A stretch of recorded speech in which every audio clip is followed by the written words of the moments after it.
The shore was not empty. It only appeared that way from a distance.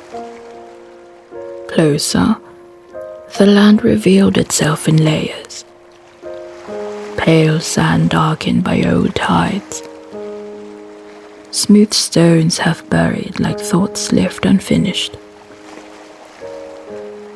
And long strands of seagrass bending low beneath the weight of salt and wind.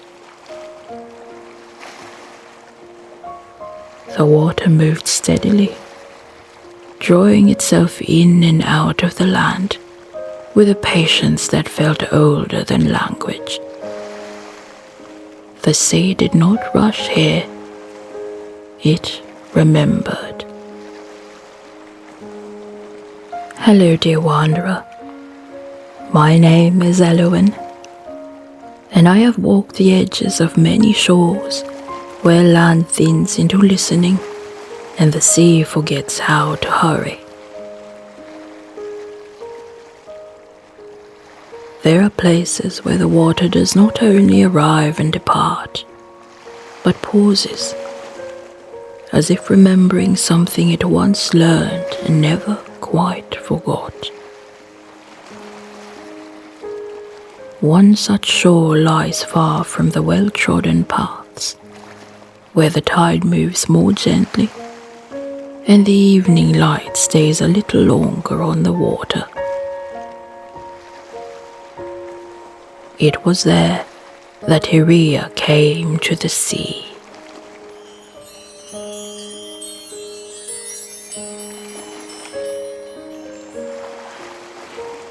Iria came to the coast at the edge of evening. She had followed the road until it narrowed into a path of packed earth and shell, then walked on long after the last signpost had disappeared. The wind carried the sharp scent of brine and kelp, and the sky hung low with the slow-moving clouds, tinted rose and grey by the setting sun. She carried nothing with her, not a bundle, not a token, only the weight that had lifted into her chest and refused to lift.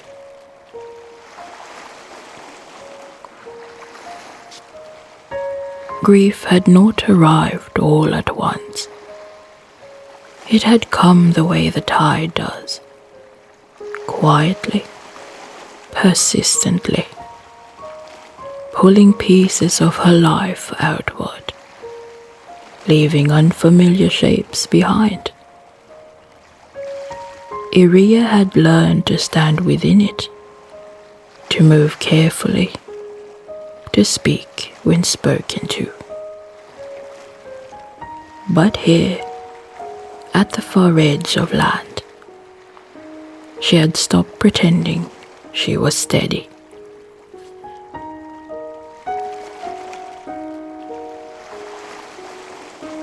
The beach curved inward, forming a wide crescent where the water thinned into long, shallow sheets before returning to itself.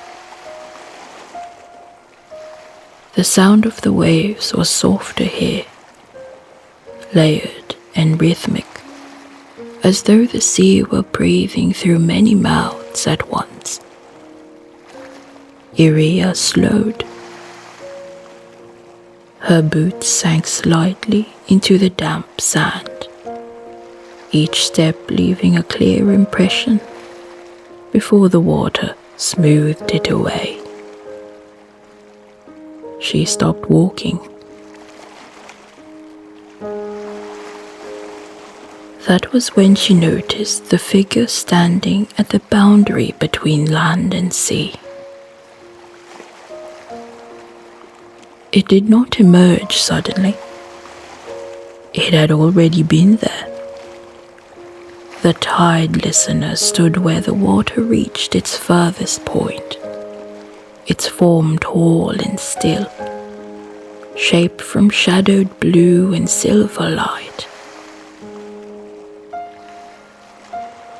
The waves adjusted as they brushed past it, flowing differently around its presence.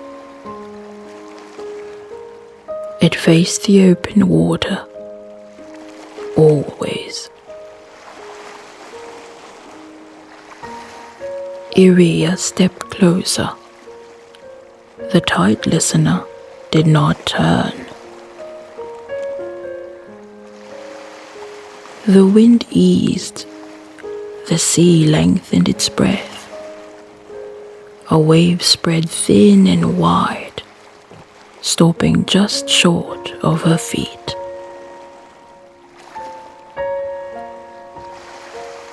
In its surface, the sky reflected dimly, colors blurred and softened, and the tide listener raised one arm, listening. Iria felt the tightness in her chest loosen, not disappear, but settle lower, easing its grip. The egg she had been holding so carefully began to uncoil, strand by strand, like seaweed releasing itself from stone.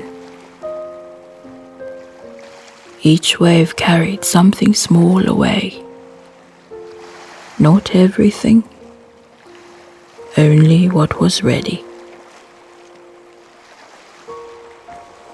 Time passed without marking itself, and the tide listener lowered its arm. The waves resumed their steady rhythm. Its form thinned, blending into the reflected light on the water's surface until it was no longer distinguishable from the tide itself. The shore was empty again.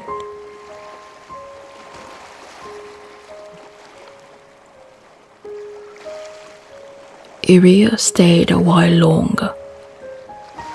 When she turned toward the path, her steps felt different, not lighter, but more evenly held, as though the ground beneath her had agreed to carry what she could not. The sea continued its movement behind her, unburdened. Long after she left the shore, Iria remembered how the sea had not demanded release all at once, only what was ready. And even now, when the tide reaches certain shores at evening, it pauses a moment longer before returning to itself, as if remembering, as if the sea too once learned how to let go.